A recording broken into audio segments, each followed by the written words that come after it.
They want me to talk about Soissons. 40 years gone, and they want me to dig it all back up. I was 22 years old in the summer of 1918. Farm boy from Iowa, strong back, stupid enough to believe the posters. Make the world safe for democracy. That's what they told us. President Wilson himself said it was the war to end all wars. My younger brother Tommy wanted to come with me, but Ma made him stay to work the farm. I think about that sometimes, how I was angry with her then, how I thanked God for her later. I trained at Camp Dodge, then Camp Lee in Virginia. They put me on a Hotchkiss gun, 30 pounds of French steel that would become my whole world. I was good with it, too. Good hands, steady nerve, or so the sergeant said. Peterson, you've got the touch for this beast, he told me. I was proud. Proud to be useful. Proud to serve. We shipped out in May, crossed the Atlantic, packed like cattle in those transport ships. Everyone was sick, but we were heading to France, the adventure of a lifetime. By June, we were in the Chateau Thierry sector, blooded at Belleau Wood. That should have taught me, should have shown me what this war really was, but nothing could have prepared me for what was coming at Soissons. July 18th, 1918. They woke us at 3:30 in the morning. No breakfast, no coffee. Just orders to move out. The French wanted us to spearhead an attack, the American 2nd Division, alongside the 1st Moroccan, to cut the German supply line at Soissons. General Mangin's counteroffensive. We were supposed to catch Jerry by surprise, push them back, maybe end this whole goddamn war. We moved up in the dark through wheat fields and forest. My gun crew was me, Jimmy Santos from New Jersey loading, and Eddie Kowalski spotting. We'd been together since Virginia. Eddie had a girl back home named Rose. Showed me her picture every day. Every single day. At 4:35, the barrage started. No preliminary bombardment to warn the Germans, just sudden thunder. French 70s, our artillery, everything at once. The rolling barrage, they called it. We were supposed to advance right behind it, stay close to the exploding shells so the Germans couldn't reorganize before we hit them. You ever try to run with 30 pounds of gun, water can, ammunition boxes through wheat fields in the dark with shells exploding 100 yards ahead? The ground was jumping. The noise, Christ, the noise swallowed everything. You couldn't hear the man screaming next to you. You just saw his mouth open. The surprise worked, though. We caught whole German positions with their pants down, captured men still sleeping in their bunkers. For a few hours, we actually pushed forward. 2 miles, maybe 3.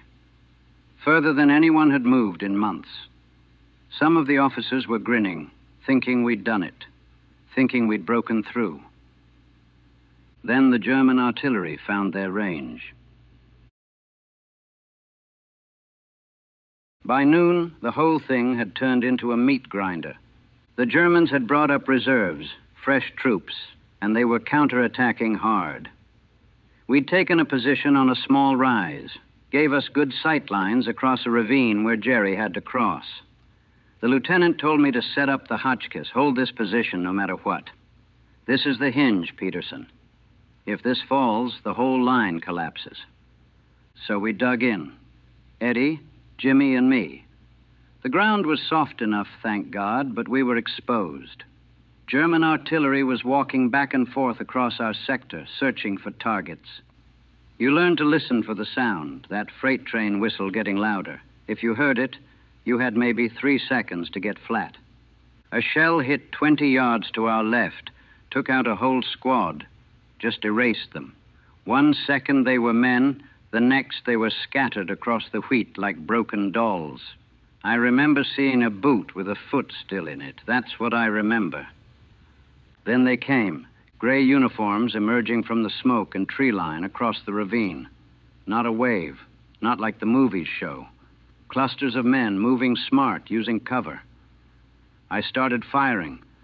The Hotchkiss has this sound. Chunk, chunk, chunk. Mechanical, rhythmic. 25 rounds in a strip, load the next, keep firing. Jimmy was good. Fast hands. He kept me fed. I watched men fall, watched them drop and not get up. You don't think about them being someone's son, someone's husband. You can't.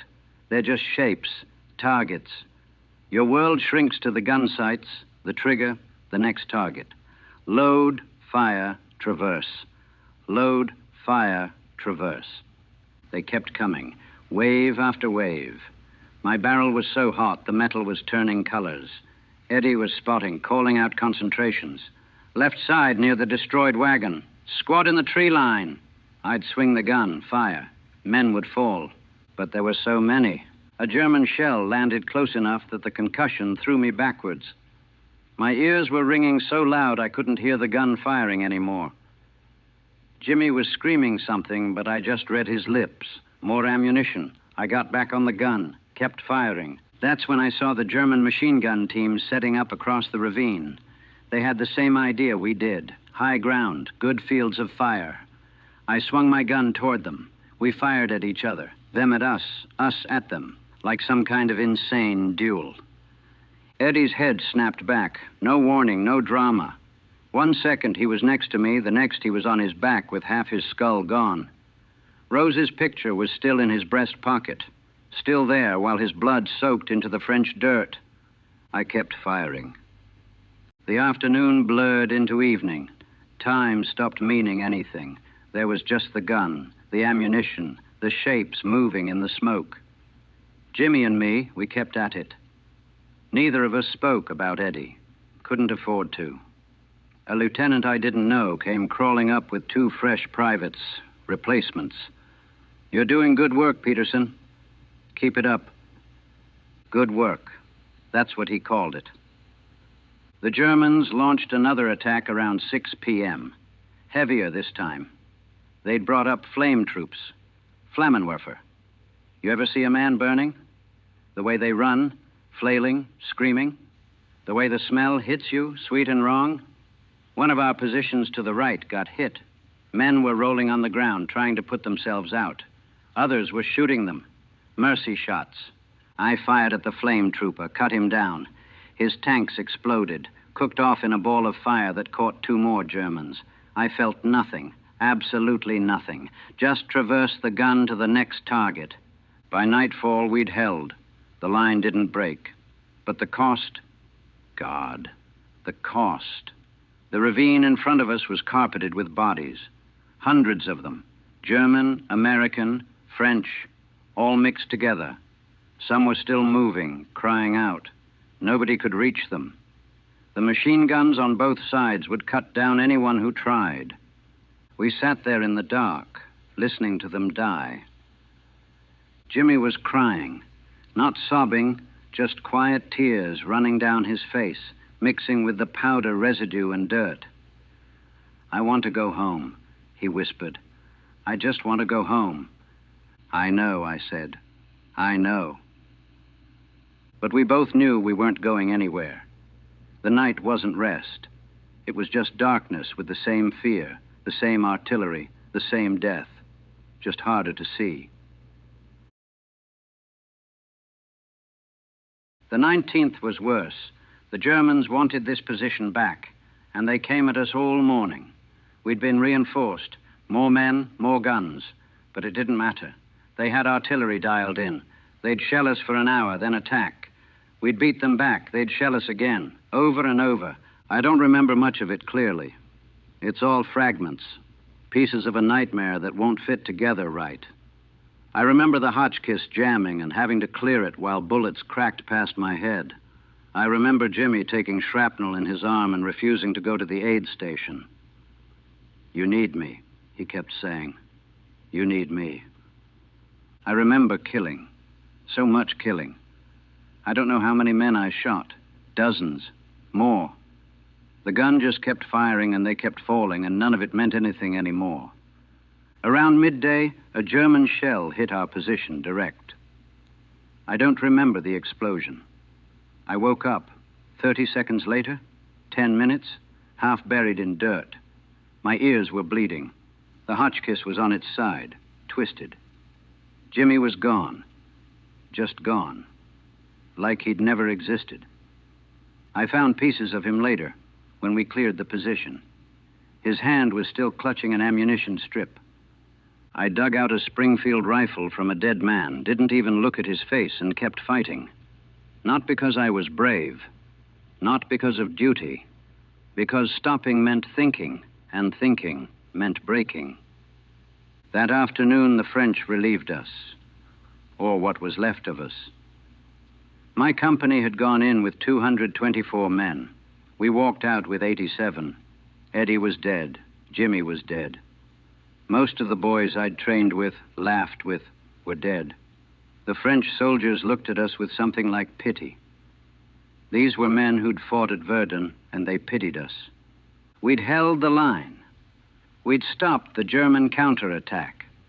Mangin's offensive was a success. They'd write about it in the histories. The decisive American action at Soissons. A turning point. I sat by the side of the road and vomited until there was nothing left. They sent me back to the line in August. Different division, different sector. I fought at Saint-Michel, then the Meuse-Argonne. I survived the war. Got home in May of 1919 with a Purple Heart and a Silver Star. Hometown parade and everything. Pretty girls kissed me. Old men shook my hand. They called me a hero. I smiled and nodded and didn't say a word. Tommy asked me once, right after I got back, what it was like. He was excited, proud of his big brother. I looked at him and I couldn't find the words. How do you explain? How do you tell someone about the ravine full of corpses, about watching your best friend disappear in an explosion, about killing so many men that they stopped being men and became just targets? It was loud, I told him, real loud. He looked disappointed, wanted war stories, tales of glory. I never gave him any. I farmed for 40 years, married a good woman, Ruth, though I don't think I ever really let her in. Had 3 kids, taught them to work hard, to be honest, to love their country. But I never wanted them to be soldiers. Never. When Korea came, my oldest boy was 17. I told him if he enlisted, I'd disown him. I meant it. Ruth thought I was being cruel. Maybe I was. But I'd rather have him hate me than have him end up in a hole somewhere, manning a gun while boys his age came at him in waves. The nightmares never stopped. 40 years, and I still wake up sometimes hearing that Hotchkiss firing, chunk, chunk, chunk. Still see Eddie's head snap back. Still hear the screams from the ravine. Ruth learned not to wake me suddenly. Learned to call my name from across the room first. I don't drink anymore. Had to quit in 1932 after I realized I was trying to drown memories that know how to swim. They want me to talk about Soissons for this recording, and I've tried. But I can't make you understand. Not really. You'll listen to this tape and think you know what war is. You'll hear the words and maybe feel something, some emotion. But you won't know, you can't. War isn't about glory or sacrifice or fighting for freedom. Those are words politicians use. War is about killing, about watching boys die in mud, about becoming a machine yourself because machines don't break down, don't feel, don't remember. I held the line at Soissons, killed dozens of German boys who were probably just as scared as I was. I survived, I came home, I got medals. But Eddie didn't come home. Jimmy didn't come home. And the truth is, neither did I. Not really. What came back was something hollow, something that learned to pretend to be a man again. The real me, the farm boy from Iowa who believed the posters. He's still in that ravine in France, still firing that gun, still watching his friends die. They say it was the war to end all wars. They lied about that too. I look at the news now, see them talking about conflicts in Korea, in other places, and I know they learned nothing. We learned nothing. They'll do it all again. Send boys to die. Tell them it's glorious. Pin medals on the survivors. And the survivors will come back hollow, too, carrying ghosts no one else can see. 40 years. 40 years. And I still can't close my eyes without seeing that ravine. We held the line at Soissons, but the line is still holding me. That's all I have to say about it.